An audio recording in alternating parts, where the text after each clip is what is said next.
Okay, hi guys, Lindsay, and I would like you guys to subscribe to my channel for more videos. I'm gonna show you how you can turn on your Samsung Galaxy S7 without using the power button, and also you can use this for other Samsung Galaxy phones as well as such as other devices like the Samsung Tab A and so on. Yeah, so we're not gonna use the power button. Yeah, I'm gonna just show you how it is done.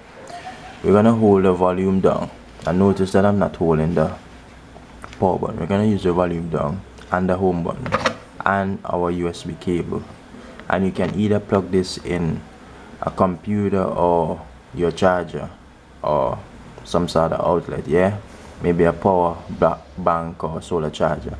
So I'm gonna show you.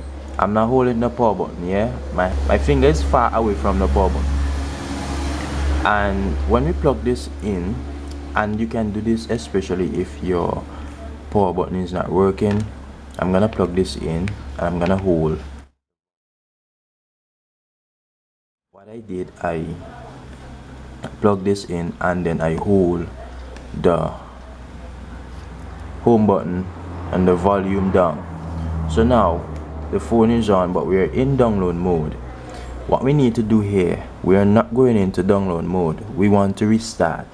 So we're gonna press volume down right here to restart the phone, and that's how we can turn on our phone without a power button. If this video was helpful, you can also subscribe to my channel. For questions and comments, you can do so in the comment section below. Thank you, peace out.